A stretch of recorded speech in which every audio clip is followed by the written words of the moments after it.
attract women so well? Does real prison love exist, or is it all a scam? And how do these prisoners learn to write so well in the first place? The myth: women must be twisted to fall in love with prisoners. Look, this phobia, I've never heard of it. Hybristophilia. When it comes to having a strong attraction to social deviants, criminals, and prisoners, hybristophilia comes to mind. This is a paraphilia where people are aroused by people who have committed outrageous acts such as cheating and crimes, including the R word and people who are murderers. The thing that makes this so interesting is that it is different for everyone. Some are more passive about it while others are aggressive.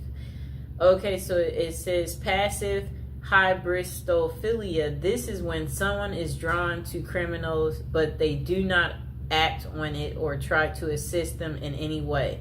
They may show passion through being an advocate for the prisoners or simply enjoy movies such as OITNB and Prison Break on a deeper level. Whatever that means.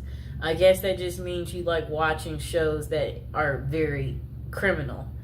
So I guess I can give an example of someone drawn to a criminal. Do you remember that movie called Out of Sight with George Clooney and Jennifer Lopez? Remember Jennifer Lopez in the movie? She was a cop. And George Clooney, he was the criminal. And remember, she got kidnapped by George Clooney. They created a romantic movie out of this situation. And J-Lo, she, had no man in her love life. Very good looking woman, and then here is this criminal that kidnaps you, and he's very handsome, okay? And you're just like, I'm finally getting some type of cool excitement, and you're like, look at this criminal. Like, why would I tell on this criminal? I'd never get this level of fascination. That's how J-Lo felt, So, yeah, like at the end of the movie, they were trying to catch him, and the other cops asked her, did you see him? And she kind of like froze, like, because she's wondering, do I tell them? Because she is at work and she is in uniform. She's a cop. And she's like, no. Like, she's not going to rat on him because she fell for the criminal. And before that, her and George Clooney, remember, he's a criminal and he's on the run. And she's a cop. So, he had her number, so... Yeah, so what happens is the criminal contacts you. Look, the criminal contacts you. You're at home and you're sleeping. The criminal contacts you, and then you wake up because it's the criminal. And then when the criminal is contacting you, that's when you're like, you're all ears because you don't know when you'll ever talk to this criminal again because he's calling like private. And you're enjoying this because you're like, where are you? I haven't heard from you in a while. I'm surprised to hear from you. That's what happened to her. He randomly calls, but she can't call him back because I understand this clearly, especially when you don't want to get caught in some type of way where I'm like, you know what? I want to be friends with that person, but they know this and that, so that could be bad, where you just you have to think about certain things where you're like, it might not be the best to that's kind of what the criminal was feeling because he knows at the end of the day she's a cop and it's her job to bust people like him and put them behind bars. So anyway, they had their secret meetup in the movie.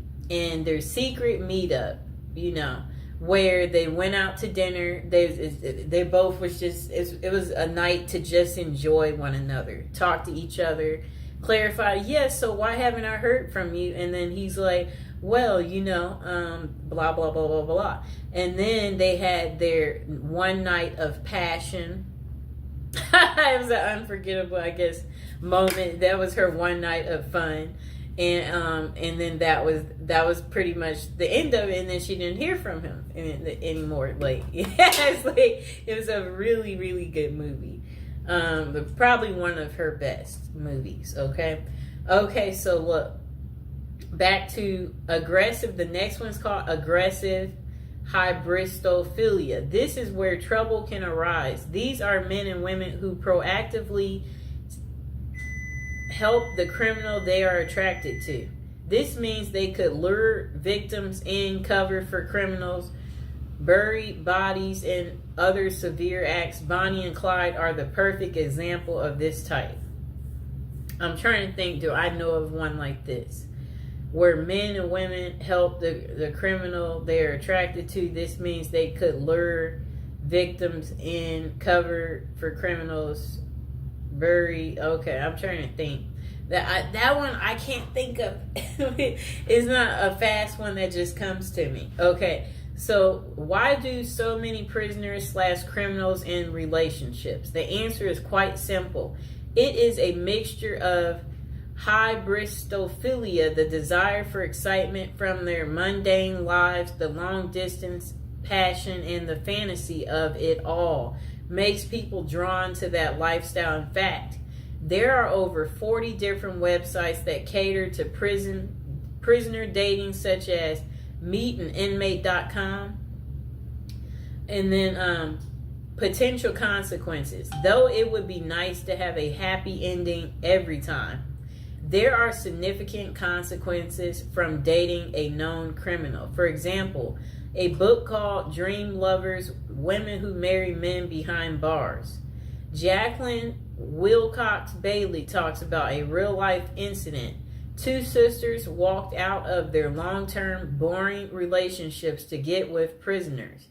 When those men were released, one of the sisters was murdered, and the other was beaten and tortured, which sent her supposedly posed lover back to jail. I think they mean prison. With this as a possibility, always be aware of the dangers you could be subjecting yourself. If you decide to follow that journey, with that being a solid case, does that mean that all prison love is fake and they are nothing but predators? Then they said myth. There is no such thing as true love in prisoners.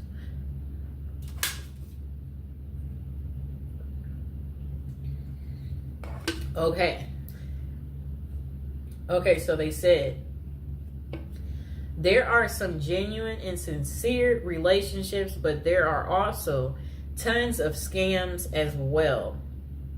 How do you know the difference?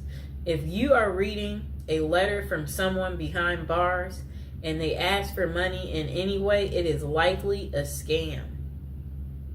Do not fall for it. They could either be reaching out to women and men for financial gain, attention with the media, or to gain supporters, just like Ted Bundy, Richard Ramirez, and Scott Peterson did. I know what all of them look like. That's how infamous they are. For the record, serial killers such as those noted above are less often associated with scams and writing letters. You may think that they are great at manipulating, but that is not the case with them. They get away so well with murders and crimes because they are bold, always act like they have nothing to lose, and never overthink what they are doing. With an IQ of below average, more love letters come from non-serial killers who are much smarter and think things through better. Okay, overall, use your best judgment. These people will not always con you. They may be truly into letter writing for human connection. That's kind of funny because like they crave the connection, so that they're writing the letter because, you know, There are many people in jail who do not have family or friends to reach out to.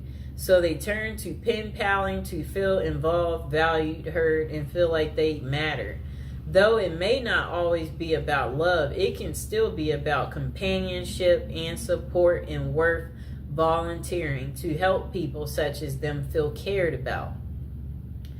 Bonus, how to craft a prison letter. One thing I noted the most about the letter I have how well written it is. There are no errors. The penmanship was nearly perfected and the message was very well contrasted. So how did someone in prison learn to write so well?